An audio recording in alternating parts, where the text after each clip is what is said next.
제1부 프라하 채색되지 않은 회색의 시간. 제1장 불타바강의 윤슬 혹은 낡은 제도판. 프라하의 11월은 젖은 빵 냄새가 났다. 습기를 잔뜩 머금은 보헤미아의 바람이 코트깃을 파고들 때면 서민우는 습관적으로 왼손 약지를 만지작거렸다. 그곳엔 이제 아무것도 없었다. 35년간 손가락을 조여오던 백금 반지의 구속력은 아내가 떠나고 난 뒤 희미한 자국으로만 남아 마치 훈장처럼 혹은 낙인처럼 햇빛에 반짝였다. 68. 건축학과 교수직을 내려놓고 그가 쥐어든 것은 정교한 제도 샤프가 아닌 물을 잔뜩 머금은 수채화 붓이었다. 평생을 오차 없는 수직과 수평, 하중과 인장 강도의 세계에서 살았던 그에게 번짐의 미학을 받아들이는 일은 일종의 투쟁이었다. 불타바강은 흐르는 게 아닙니다. 그저 기억을 뒤척일 뿐이죠. 민우는 카를교의 성묘한 네포무크 동상 아래서 중얼거렸다. 강물은 검푸른 잉크를 풀어놓은 듯 탁했고 그 위로 부서지는 윤슬은 늙은 화가의 신경을 날카롭게 찔렀다. 관광객들의 소란스러운 웃음소리가 돔 형식의 대기층에 갇혀 우문거렸다. 그는 이방인이었다. 아니, 스스로 유배를 선택한 죄수에 가까웠다. 자식들을 출가시키고 평생을 바친.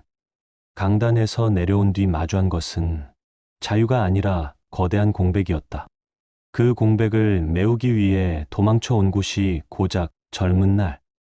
그토록 동경했던 카프카의 도시라니. 그는 이제를 펴는 대신 코트 주머니에서 낡은 몰스킨 수첩을 꺼냈다. 손이 떨렸다. 수전증이 아니었다. 생의 황혼에 서서 청춘의 미완성된 꿈을 마주하는 자의 본능적인 전율이었다. 프라하성의 실루엣이 거대한 짐승처럼 웅크리고 있었다. 그는 선을 긋지 못했다. 그의 눈앞에 보이는 것은 고딩 양식의 첨탑이 아니라 40년 전 서울 해화동 캠퍼스, 목련나무 아래 서 있던 한 여자의 하얀 목덜미였기 때문이다. 제2장 부재의 증명. 테피스트리. 테피스트리, 다채로운 색실로 그림을 짜놓은 직물, 실내 장식품, 벽걸이나 가리개로 사용함. 스타레 메스토, 구시가의 뒷골목은 미로였다. 관광객의 발길이 닿지 않는 이끼 낀 돌들이 숨을 죽이고 있는 골목. 민우는 홀린 듯 그늘진 길로 들어섰다. 낡은 윈도우 너머로 먼지 쌓인 앤티크 소품들이 진열된 작은 갤러리. 잃어버린 시간이라는 간판이 온갖 풍파를 견뎌내고 걸려 있었다. 딸랑. 오래된 풍경 소리가 정적을 깼다. 갤러리 내부는 곰팡이와 오래된 종이 냄새, 그리고 희미한 송진 냄새가 섞여 있었다. 주인은 보이지 않았다. 민우는 좁은 통로를 지나 안쪽 벽면에 걸린 거대한 직물작품 앞에 멈춰 섰다. 숨이 턱 하고 막혔다. 심장이 갈비뼈를 뚫고 나올 듯 요동쳤다. 그것은 그림이 아니었다. 수만 번의 교차, 수만 번의 매듭으로 완성된 테피스트리였다. 거칠고 두꺼운 양모와 섬세한 실크가 기괴하리만큼 아름답게 얽혀 있었다. 작품 속 배경은 1970년대 서울의 다방. 담배 연기가 자욱한 그곳에 통기타를 안고 등을 돌린 채 앉아있는 한 남자의 뒷모습. 그리고 탁자 위에 놓인 찌그러진 막걸리 주전자와 식어버린 커피잔. 남자의 등은 구부정했고 어깨는 세상의 무게를 견디지 못해 무너져 내릴 듯 위태로웠다. 그것은 민우 자신이었다. 가난이라는 죄목으로 꿈을 거세당하고 현실과 타협해야 했던 23세 서민우. 작품 하단 금색 실로 수놓아진 서명. Y.S. 한 1978년 빈 한연수. 입 밖으로 내뱉는 순간 이름은 비수가 되어 혀끝을 베었다. 잊은 적 없다. 아니, 잊을 수 없어서 기억의 가장 깊은 지하실에 가두고 시멘트를 부어버렸던 이름. 그녀가 여기 있었다. 물감으로 그린 가짜가 아니라 자신의 손끝으로 실을 꼬아 만든 만질 수 있는 고통으로. 관심 있으신가요? 한국 작가의 초기작입니다.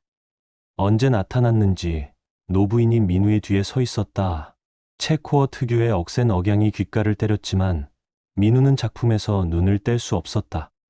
이 작가, 지금 어디 있습니까? 민우의 영혼은 떨리고 있었다. 빈에 거주하는 유명한 텍스타일 아티스트죠. 마침 지금 무제음수 카르티어에서 회고전을 준비 중이라는 소식을 들었습니다만 빈, 비엔나. 음악의 도시이자 죽음의 미학이 흐르는 도시. 그녀는 그곳에서 평생 나를 짓고 있었던가. 실 한 올 한 올의 나의 비겁함을, 나의 가난을, 그리고 우리의 미완성된 사랑을 엮어내고 있었던가. 제3장 1978년의 겨울, 얼어붙은 잉크병. 기억은 예고 없이 폭력적으로 틈입한다. 1978년의 서울은 유난히 추웠다. 유신 말기의 암울한 공기보다 더 차가운 것은 민우의 자취방 냉골이었다. 건축과 4학년 서민우, 섬유예술과 3학년 한현수. 두 사람은 가난한 연인이었다. 데이트는 학교 앞 분식집 라면이 전부였고 선물은 민우가 그려준 크로키 한 장이 전부였다. 선배, 나 유학 가고 싶어. 빈 응용미술대학에서 입학 허가가 왔어. 연수가 내밀었던 편지 봉투는 얇았다. 그녀의 눈은 별처럼 빛나고 있었지만 민우는 그 빛을 마주할 자신이 없었다. 그날 민우의 주머니엔 어머니의 수술비 명목으로 빚을 낸 돈과 지도 교수가 주선한 건설사 사장 딸과의 맞선 자리가 적힌 쪽지가 들어 있었다. 가라. 민우는 툭 내뱉었다. 진심이 아니었다. 제발 가지 말라고. 나와 함께 이 지독한 가난을 견뎌달라고. 내 낡은 제도판 옆에서 실을 감아달라고 울부짖고 싶었다. 하지만 가난은 사랑의 낭만을 갉아먹는 존벌레였다. 선배가 기다려준다고 하면 안 갈게. 연수의 목소리는 물기 어린 채 떨렸다. 민우는 담배를 입에 물었다. 라이터 불을 켜는 손이 떨려 3번이나 헛돌았다. 내 재능 여기서 썩히기 아까워. 그리고 나 결혼할지도 모른다. 조건 좋은 여자야. 거짓말이었다. 가장 비열하고 잔인한 방식의 이별 통보. 연수는 울지 않았다. 그저 민우의 눈을, 그 흔들리는 동공을 아주 오래도록 응시했다. 마치 그 눈빛을 영원히 기억하려는 듯. 눈동자 속에 민우의 비겁함을 탁본뜨려는 듯. 알았어. 훌륭한 건축가가 돼. 선배, 내가 멀리서 지켜볼게. 그것이 마지막이었다. 그녀가 떠나던 날 서울에는 폭설이 내렸다. 민우는 김포공항으로 가는 버스를 타지 않고 하루 종일 제도판 앞에 앉아 잉크가 얼어붙는 것을 지켜보았다.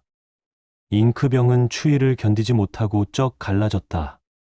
검은 잉크가 제도판 위로 피처럼 흘러내렸다.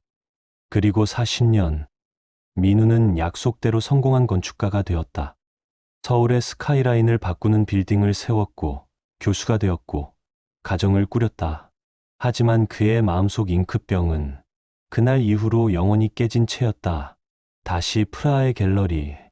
민우는 앱센스라는 작품 앞에서 무너져 내렸다. 그녀는 알고 있었던 것이다. 그날 민우의 등이 울고 있었다는 것을. 그는 지갑을 열어 카드를 꺼냈다. 가격은 중요하지 않았다. 이 작품 제가 사겠습니다. 그리고 빈으로 가는 가장 빠른 기차 편을 알아봐 주십시오. 그의 목소리에서 더 이상 노인의 무기력함은 느껴지지 않았다. 그것은 40년 전 멈춰섰던 시계를 다시 돌리려는 남자의 절박하고도 엄숙한 선언이었다. 제4장 도망자들의 도시에서 발견한 이름. 프라하는 본래 도망자들의 도시였다. 카프카가 아버지의 그림자로부터 도망치기 위해 글을 썼던 곳. 밀란 쿤데라가 참을 수 없는 존재의 가벼움을 논하며 망명을 꿈꿨던 곳. 민우 역시 아내의 죽음과 은퇴라는 거대한 상실로부터 도망쳐 이곳에 왔다. 스스로를 유폐시키기에 이토록 완벽한 잿빛 도시는 없었다. 하지만 이제 그는 도망자가 아니었다. 추격자였다. 손에 쥔 기차표 한 장이 그의 신분을 바꾸어 놓았다. 호텔로 돌아와 짐을 꾸렸다. 트렁크는 단출했다. 옷가지 몇 벌과 세면도구, 그리고 뜯지도 않은 수채화 물감 세트. 그는 물감 튜브를 만지작거렸다. 코발트 블루도 번트 시엔나도 아닌 오직 페인즈 그레이만이 그의 지난 시간을 대변하는 듯했다. 창밖으로 구시청사 광장의 프라드스키 오를로이 천문시계가 정시를 알리는 타종을 시작했다. 딩, 딩, 딩. 해골 인형이 줄을 당기자 12사도들이 창문을 지나갔다. 죽음을 알리는 그 종소리가 오늘은 다르게 들렸다. 끝이 아니라 새로운 시작을 알리는 서곡처럼. 기다려라, 연수야. 민우는 거울 속 자신의 얼굴을 보았다. 희끗희끗한 눈썹, 깊게 팬 팔자주름, 검버섯이 핀 관자놀이. 40년 전의 풋내기 건축학도는 사라졌다. 하지만 거울 속 노인의 눈동자 깊은 곳에는 아직 타지 않고 남은 불씨가 붉게 이글거리고 있었다. 그는 코트깃을 세우고 방을 나섰다. 체크아웃을 하는 그의 뒷모습은 더 이상 구부정하지 않았다. 마치 거푸집을 떼어내고 막 굳기 시작한 콘크리트처럼 단단한 긴장감이 감돌았다. 거리로 나오자 11월의 찬 공기가 폐부를 찔렀다. 바칠라프 광장의 가로수들이 앙상한 가지를 흔들며 그를 배웅했다. 낙엽 밟는 소리가 군화 소리처럼 비장했다. 그는 이제 과거라는 감옥을 탈옥하여 그녀라는 현재로 망명하러 가는 길이었다. 제5장 국경을 넘는 야간 열차. 프라하 중앙역의 돔천장은 거대한 고래의 뱃속 같았다. 플랫폼 3번, 자정이 가까운 시각, 빈으로 향하는 야간 열차가 쇠 냄새와 기름 냄새를 풍기며 정차해 있었다. 증기기관차의 낭만은 없었지만 매끈한 철제 차체에서 뿜어져 나오는 냉기가 오히려 민우의 뜨거운 심장을 식혀주었다. 열차에 올랐다. 컴파트먼 좌석은 비좁고 아늑했다. 맞은편엔 낡은 가죽 가방을 껴안은 중년의 사내가 잠들어 있었다. 민우는 창가 자리에 앉아 이마를 차가운 유리에 댔다. 덜컹, 덜컹. 육중한 바퀴가 레일을 지니기며 움직이기 시작했다. 프라하의 불빛들이 빗물처럼 뒤로 흘러갔다. 불타바 강이 칼을 교가 그리고 갤러리에 두고 온 자신의 분신인 테피스트리가 어둠 속으로 빨려 들어갔다. 국경은 어디에 있는가? 지리학적인 국경은 체코와 오스트리아 사이에 있겠지만 민우에게 국경은 시간이었다. 1978년의 서울과 2024년의 유럽 사이, 가난했던 청춘과 풍요롭지만 고독한 노년 사이, 그 아득한 시간의 국경을 기차는 굉음을 내며 돌파하고 있었다. 타닥, 타닥. 철로의 이음새를 지날 때마다 규칙적인 파열음이 들렸다. 민우의 귀에는 그 소리가 마치 심장박동 소리처럼 혹은 그녀가 배틀을 밟는 소리처럼 들렸다. 차창에 비친 자신의 얼굴 위로 40년 전 연수의 얼굴이 오버랩되었다. 선배는 꼭 훌륭한 건축가가 돼야 해요. 그녀의 목소리가 환청처럼 들려왔다. 나는 훌륭한 건축가가 되었니, 연수야? 민우는 창문에 비친 허상에게 물었다. 높은 빌딩은 세웠지만 내 마음의 집은 짓지 못했다. 설계도는 완벽했지만 시공은 엉망이었어. 부실 공사였지. 내 인생은. 기차는 어둠을 뚫고 맹렬히 질주했다. 브르노를 지나고 브르제클라프를 지났다. 검표원이 다가와 표를 확인하고 무심하게 펀칭을 했다. 구멍 뚫린 차표. 그것은 되돌릴 수 없는 편도행 인생의 알레고리 같았다. 새벽 4시. 차창 밖 풍경이 미세하게 달라졌다. 공기의 밀도가 바뀌었다. 오스트리아였다. 그녀가 숨 쉬고 있는 땅. 그녀의 날실과 시실이 엮이고 있는 공간. 민우의 심장이 불규칙하게 뛰기 시작했다. 아다지오. 아주 느리게. 하지만 멈추지 않고. 그렇게 열차는 빈 그리움의 종착역을 향해 미끄러져 들어갔다. 제2부. 빈 침묵이라는 이름의 2악장. 제6장. 닝슈트라세의 이방인. 빈 중앙역의 새벽 공기는 팽팽하게 당겨진 첼로현 같았다. 숨을 들이마실 때마다 폐부 깊숙한 곳에서 날카로운 금속성이 울렸다. 민우는 플랫폼에 내려서서 한참 동안 움직이지 못했다. 단순히 낯선 도시에 도착했다는 긴장감이 아니었다. 이 도시의 대기 속에 그녀가 40년간 뱉어낸 날숨이 섞여 있을지도 모른다는 생물학적 자각 때문이었다. 그리스 고트. 지나가는 영무원의 인사가 성가처럼 들렸다. 민우는 트램 뒤 노선에 몸을 실었다. 링슈트라세를 따라 도시의 심장부로 들어가는 길. 차창 밖으로 스쳐 지나가는 비엔나 국립오페라 극장과 호프부르크 왕궁의 위용은 압도적이었다. 바로크와 네오르네상스가 뒤섞인 이 거대한 석조 건물들 사이에서 민우는 자신이 설계했던 서울의 유리벽 빌딩들이 얼마나 가벼운 존재였는지를 통감했다. 너는 이런 도시에서 살고 있었구나. 내가 시멘트 반죽과 씨름할 때 너는 합스부르크의 유령들과 대화하며 시를 짰구나. 트램이 덜컹거릴 때마다 민우의 무릎 위에 놓인 가방이 미끄러졌다. 그는 자신이 빈이라는 거대한 박물관에 허락 없이 침입한 쥐처럼 느껴졌다. 40년 전 그녀를 이곳으로 유배 보낸 장본인이 바로 자신이었기에 죄책감은 곰팡이처럼 끈질기게 그의 발목을 타고 올라왔다. 부르크링 정류장에 내렸다. 마로니의 가로수 잎들이 보도블록 위에서 바스락거렸다. 민우는 옷깃으렴이며 지도 앱을 켰다. 무제움 스콰르티어. 그녀가 있는 곳. 지팡이를 짚은 노신사가 비둘기에게 먹이를 주고 있었다. 평화로워 보이는 풍경조차 민우에게는 신문처럼 다가왔다. 당신은 사랑할 자격이 있는가? 라고 비엔나의 아침이 묻고 있었다. 제7장 무제움 스콰르티어. 40년의 간극. 과거 황실의 마구간이었던 곳을 개조해 만든 복합문화지구 무제움 스콰르티어. 고전적인 외벽과 현대적인 큐브가 공존하는 그 공간은 기묘한 불협화음을 만들어내고 있었다. 민우는 광장 한가운데 서서 레오폴트 미술관 옆에 걸린 거대한 현수막을 올려다보았다. YS 한 The Threads of Memory 기억의 실타래 Retrospect 회고전. 그 단어가 주는 무게가 민우의 어깨를 짓눌렀다. 그것은 한 예술가가 자신의 생을 정리한다는 의미이자 지나온 모든 상처를 전시한다는 선언이었다. 현수막 속의 흑백 사진. 연수는 실타래를 든 채 정면을 응시하고 있었다. 20대의 앳된 얼굴은 사라지고 백발을 질끈 묶은 노장의 예술가가 거기 있었다. 눈빛은 깊었고 인매는 단단했다. 그 단단한 인매가 민우에게는 나는 혼자서도 잘 견뎌냈어 라는 무언의 시위처럼 보였다. 전시장 입구. 민우는 표를 사는 손이 떨려 동전을 떨어뜨렸다.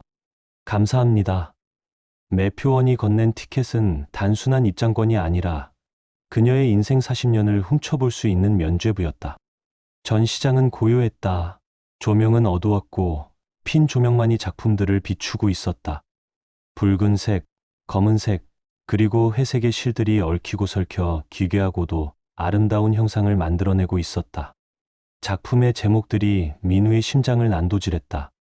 기다림, 깨진 약속, 서울 1978 그리고 겨울 편지. 그녀는 잊지 않았다. 아니, 잊지 못한 고통을 예술로 승화시켜 박제해 두었다. 민우가 밥을 먹고 잠을 자고 출세를 위해 달렸던 그 모든 시간 동안 그녀는 차가운 작업실에서 손가락이 부르트도록 그 기억들을 짜고 또 짰던 것이다. 민우는 윈터 레터라는 작품 앞에서 무너졌다. 하얀색 실크 위에 검은색 실로 삐뚤빼뚤하게 수놓아진 문장. 눈이 오네. 당신의 잉크는 아직 얼어있나요? 민우는 입을 틀어막았다. 소리 없는 오열이 식도를 타고 역류했다. 제8장. 시선은 닿았으나 언어는 닿지 못하고. 그때 전시장 안쪽에서 큐레이터들과 이야기를 나누던 무리 속에서 누군가가 뒤를 돌아보았다. 공기의 흐름이 바뀌었다. 먼지 하나까지 멈춘 것 같은 진공 상태. 검은색 헐렁한 리넨 원피스. 목에는 굵은 나무 구슬이 꿰어진 목걸이. 그리고 길게 기른 은혜색 머리카락. 한현수였다. 사진보다 훨씬 더 마르고 훨씬 더 작아 보였지만 동시에 거대한 산처럼 압도적인 존재감을 뿜어내고 있었다. 민우는 도망치고 싶었다. 자신의 늙고 초라한 육체를 속물처럼 살아온 지난날을 들키고 싶지 않았다. 하지만 발이 바닥에 뿌리내린 듯 움직이지 않았다. 연수의 시선이 천천히, 아주 천천히 군중을 훑다가 민우에게서 멈췄다. 1초, 2초, 3초. 영겁 같은 찰나였다. 그녀의 눈동자가 미세하게 흔들렸다. 그러나 그녀는 비명을 지르지도 달려오지도 않았다. 다만 들고 있던 샴페인 잔을 쥔 손에 하얗게 핏기가 가셨을 뿐이다. 그녀는 천천히 안경을 벗었다. 흐릿한 시야 너머로 민우의 윤곽을 확인하려는 듯 눈을 가늘게 떴다. 민우도 모자를 벗었다. 백발이 드러났다. 그것은 항복 선언이었다. 나도 이렇게 늙어버렸다. 당신에게 상처 줬던 그 당당했던 청춘은 이제 없다는 자백. 두 사람 사이에는 10m 남짓한 거리가 있었지만 그 사이에는 40년의 시간과 8,000km의 공간이 흐르고 있었다. 아무도 그 침묵을 방해하지 못했다. 전시장에 소음이 물러가고 오직 두 사람의 거친 호흡 소리만이 환청처럼 들려왔다. 연수가 한 발자국 앞으로 내디뎠다. 그녀의 입술이 달싹였다. 목소리는 들리지 않았지만 민우는 그 입모양을 읽을 수 있었다. 살아있었네. 그것은 질문이 아니었다. 안도한도였다. 당신이 이 세상 어딘가에 숨 쉬고 있었다는 사실, 그것 하나만으로 충분하다는 가장 건조하고도 가장 물결인 고백이었다. 민우의 눈에서 참았던 눈물이 툭 하고 바닥으로 떨어졌다.